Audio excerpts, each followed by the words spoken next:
আসসালামু আলাইকুম এভরিওয়ান, সবাই কেমন আছেন? আশা করছি সবাই অনেক বেশি ভালো আছেন। সবাইকে জুম্মা মুবারক জানিয়ে শুরু করছি আজকের ভিডিওটি। আজকে তৈরি করে দেখাবো চিকেন বিরিয়ানি কোনো রকম প্যাকেট মশলা ছাড়া ঘরে থাকা মশলায় কিভাবে আপনারা চিকেন বিরিয়ানিটি তৈরি করবেন সেই রেসিপি আজকে আপনাদের সাথে শেয়ার করতে যাচ্ছি। কিভাবে ঘরে আপনারা বিরিয়ানির মশলা তৈরি করে বিরিয়ানি রান্না করবেন সেই রেসিপি আজকে আপনাদের সাথে শেয়ার করব। আলাদা আলাদা করে চিকেন আর রাইস রান্না করতে হবে না, একটা হাঁড়িতেই আপনারা রান্না করে নিতে পারবেন। চলুন দেখে নেওয়া যাক।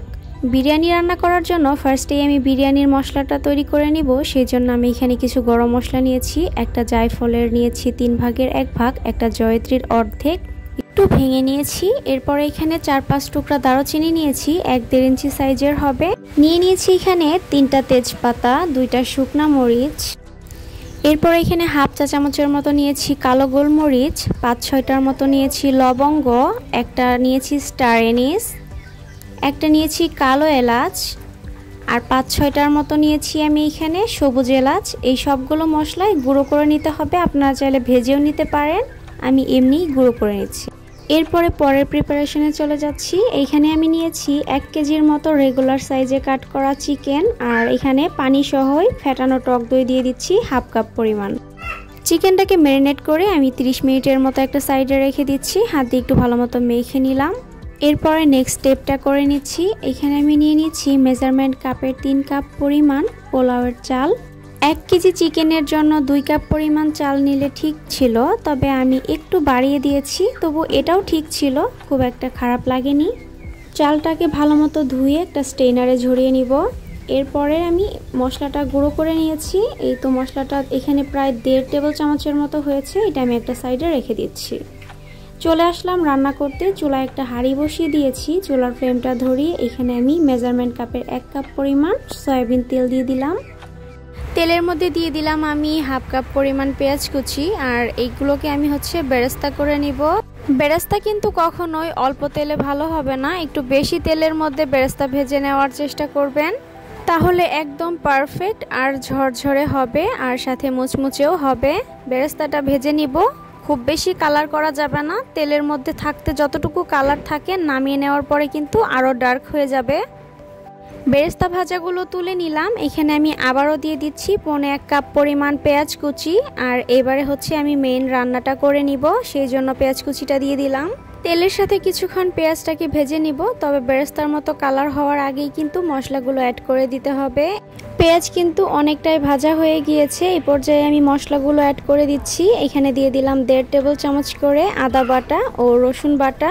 মশলাটাকে ভালো মতো তেলের সাথে ভেজে নিতে হবে, যতক্ষণ না পর্যন্ত নাড়তে নাড়তে মশলা থেকে তেলটা আলাদা হয়ে যায় ততক্ষণ পর্যন্ত মশলাটাকে ভেজে নিব। স্বাদ মতো লবণও অ্যাড করে দিলাম আমি এখানে। মশলাটা কষানো হয়ে এসেছে, এই পর্যায়ে তেলটাও কিন্তু সেপারেট হয়ে গিয়েছে। এখানে এবার আমি ম্যারিনেট করে রাখা চিকেনটা দিয়ে দিলাম, নেড়ে চেড়ে মিশিয়ে দিচ্ছি। ভিডিওটির এই পর্যায়েও যারা আমার সাথে আছেন কিন্তু একটি লাইক দিতে ভুলে গিয়েছেন, তাহলে সবাইকে রিকোয়েস্ট করছি একটি লাইক দিয়ে পুরো ভিডিওটি দেখার জন্য। অফ ক্যামেরায় এখানে আমি 5-6টা কাঁচামরিচের ফালি অ্যাড করে দিয়েছি, আর এখানে অ্যাড করে দিলাম সেই গুঁড়ো করে রাখা মশলাটা, দিয়ে ভালো মতো মিশিয়ে দিচ্ছি। এরপরে আমি এখানে অ্যাড করে দিচ্ছি জিরা গুঁড়া 1.5 চা চামচ পরিমাণ, ধনিয়ার গুঁড়া 1.5 চা চামচ পরিমাণ। আবারও বেশ ভালো মতো মিক্স করে নিব। চিকেনটাকে এবার মশলাগুলোর সাথে বেশ ভালো মতো কষিয়ে নিব। মিডিয়াম লো ফ্লেমে চিকেনটাকে বেশ ভালো মতো মশলাগুলোর সাথে কষিয়ে নিব আমি, আর ঢাকনা দিয়ে ঢেকে দিলাম। ঢাকনাটা তুলে আমি আরও একবার নেড়ে চেড়ে দিয়েছিলাম, আবারও ঢাকনাটা তুলে নিলাম। প্রায় 10-15 মিনিটের মতো চিকেনটাকে আমি কষিয়ে নিয়েছি, আর এরই মাঝে চিকেনটা কিন্তু প্রায় 50%-এর মতো সিদ্ধ হয়ে এসেছে।